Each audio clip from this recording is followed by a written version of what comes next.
this is Rose. Welcome back to my channel.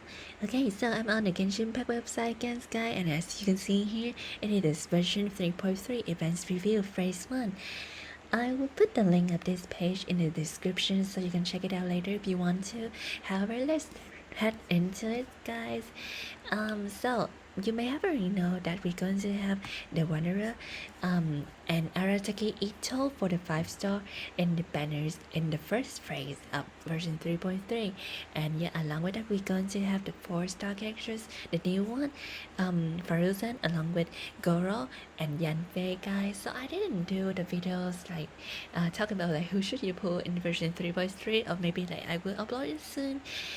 So I really want to talk about these 5-star characters like in this video, like giving my opinions about them and also my analysis, guys.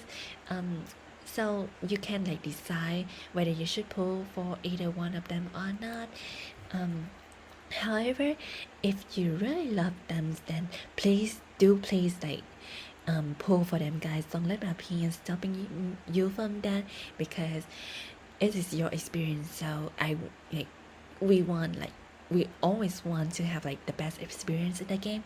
However, let's get back to the Wanderer, guys. So I'm not going to explain his skill sets, guy, but I just going to like talk through like about his potential as a character and what values he's going to give you when he's like when you summon for him.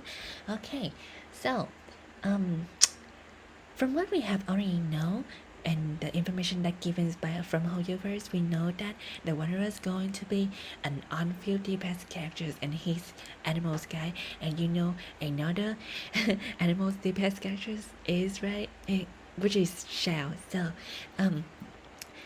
the main argument here is that we have to like compare Shao and the Wanderer if you already have Shao's guy. So basically, from my opinions, I think the Wanderer has a more friendly playstyle compared to Shao, because he's going to play around his elemental skills like for most of the time to deal damage. So if you have didn't know, then his elemental skill will allow him to float in the air, and like during that duration he can like infuse with different elements to like above himself, like allow him to deal more damage, or like allow him to float in the air for longer times according to the elements that he infused with.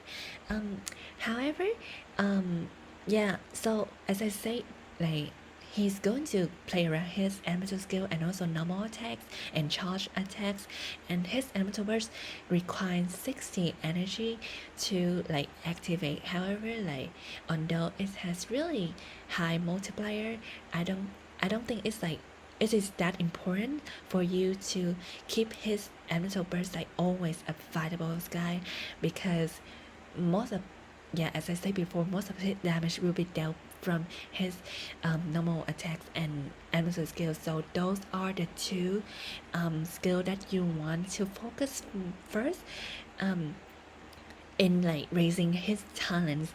And so go back to the Shao.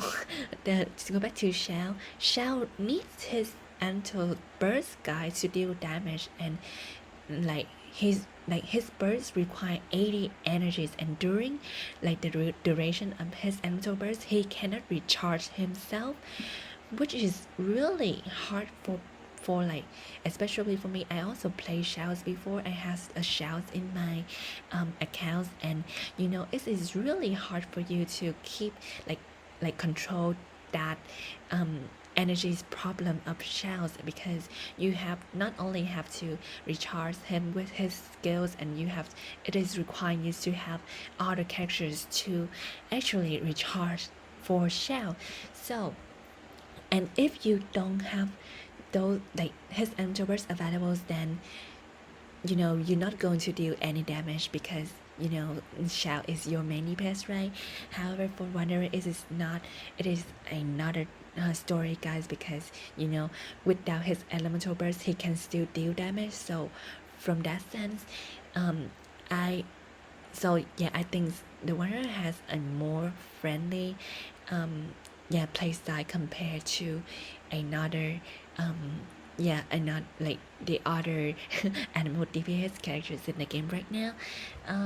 So secondly, another point is that he's going to like on his banner he's going to like be paired with Frozen, who who is actually designed to go along with the Wanderer in the team, because Pharaoh is going to buff your teams with animals, extra animals damage, and also decrease the enemies animals resistance, so it will boost your DPS, animal DPS, like damage by a great extent, to a great extent, I mean. So that is another plus point for you to pull on this banner. Let's move on to the drawbacks, I mean the weakness of Wanderer's, guys. So firstly, I'm kind of worried about his interruption resistance guy, because characters that relies on their normal attacks to deal damage, such as like Yoimiya or Sinos, they have kind of like bad interruptions resistance, and you have to revive them with like a shield, or maybe you have to really be skillful in your movement and like in your battles in order to not being interrupted. And if so, the point is that if the Wanderer got interrupted while doing his normal attacks and his elemental skills, his damage will drop, and I'm kind of like concerned about it. So you have either to have like a shielder in your team, or you have to like practice and try to dodge enemy attacks. So the second problem is actually does not come from the Wanderer himself, but actually come from Frozen's guy, his support. So I must say that if Frozen is at C0, she is almost unusable, guys. She needs to be at least at C2 to actually keep up with the rotation. I'm not going to talk further about Frozen's skills, guys. All you have to know is that her problem is energy recharge, guys, and she has an elemental burst that require 80 energy in order to activate, and her elemental skill require you to do certain step in order to generate energy particle, which may confuse you and needs a little bit of like practice while using Frozen for Wanderer support. Okay, so that is all I have to say about Wanderer's guy in overview. Like in my opinion, I think that he has potential to be a great DPS character. His playstyle is both friendly and interesting, and if you want an animals DPS characters, then you may consider pulling for him, and while pulling for him you also get like his support, like his best support, who is Frozen. Just keep in mind that Frozen needs her constellation to actually keep up with the team rotation, and actually pull out her potential and helps the Wanderer or any animal DPS characters to deal more damage. And you should pull for Frozen's constellation, like focus on that more. Okay, next we have Arataki Itto, guys. So you may have already know that he is an on-field DPS character who relies on his elemental burst to deal damage, because it allows his normal attacks and charge attacks to infuse with shield. And and I think that he has like the similar situation with the Wanderer, because they are both like animals and shields. Elements are like the neutral elements. So with that being said, to compensate like being a neutral characters like whole universe, like give Itto really high multiplier on his like attacks, including like his normal attacks, charge attack, and also elemental skills. He's so like from time to time Itto have proven that he is a great DPS character who can like deal so much damage in a short period of times, and I think like we need not to argue about his potential as a character's guy, and it also elevates with the presence of Goro, who is also on these banners. And you know, Goro is the, like everyone say, he is the signature weapons of Geo's characters guys, because he can buff your team with extra Geo damage and also defense. Like most characters, like Geo's characters nowadays, scale with defense, and you know, Goros just do like really great jobs in like supporting the teams, allowing your teams to deal more damage. I mean the Geo teams.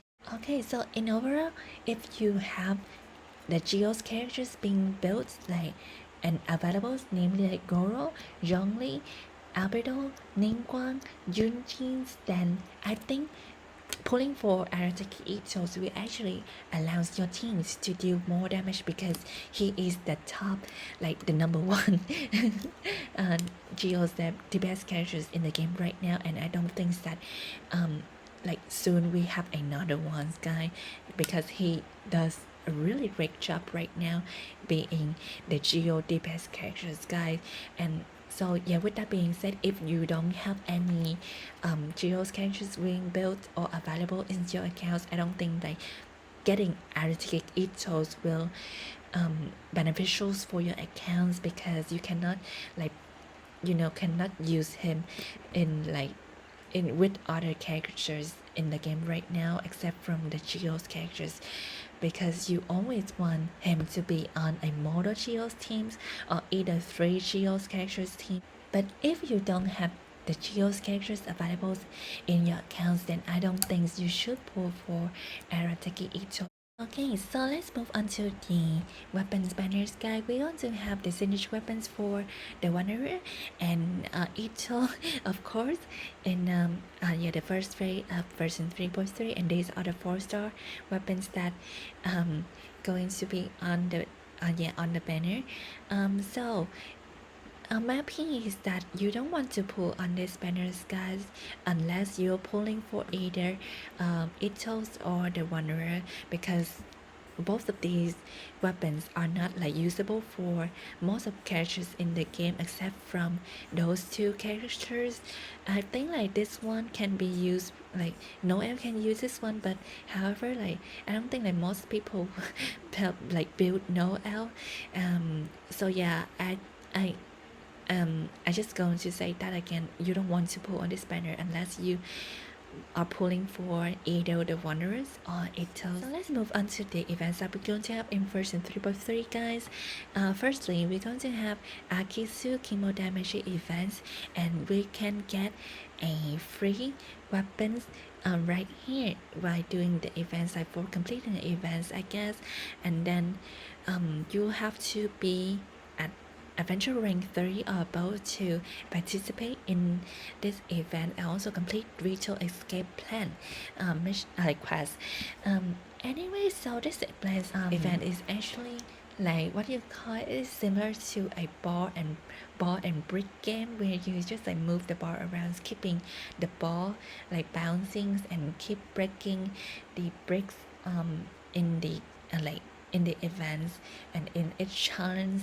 And you know, like this like the balls can change the elements according to the characters that controlling the bar. So yeah, you will try to actually switching your characters and switching the ball elements in order to break the elemental bricks. It's going to be a straightforward event and fun events guys, and I think that it has a story quest right for the event. So yeah, really looking forward to the events guys. Okay, so the second event that we're going to have, it is Mystic Dungeons Realm of Sands, guys. And okay, so in this event, you're going to, you know, collecting runes from the challenge, from the domains. And when you collect all of them, so you can like, you know, Okay, so the second event is this Misty Dungeons Realm of Sands. So in this event, you're going to enter the domain and you are allowed to use either your characters or trial characters, guys, to like overcome the challenge. And so in the domain, you're going to like move around to collect the runes, and when you collect all of them, you can activate and access to the final challenge of the domain. So it's going to be a an interesting event. So let me see. So you have to be at adventure rank 20 to participate in the event. So I think like that's it for the events, guy. And I think like these things down here are for the whales. Okay, so that's it for this videos, guys. Thanks for watching. I hope you enjoyed it. If so, please hit the like button and subscribe to my channel if you're interested in my future content. See you in the next video.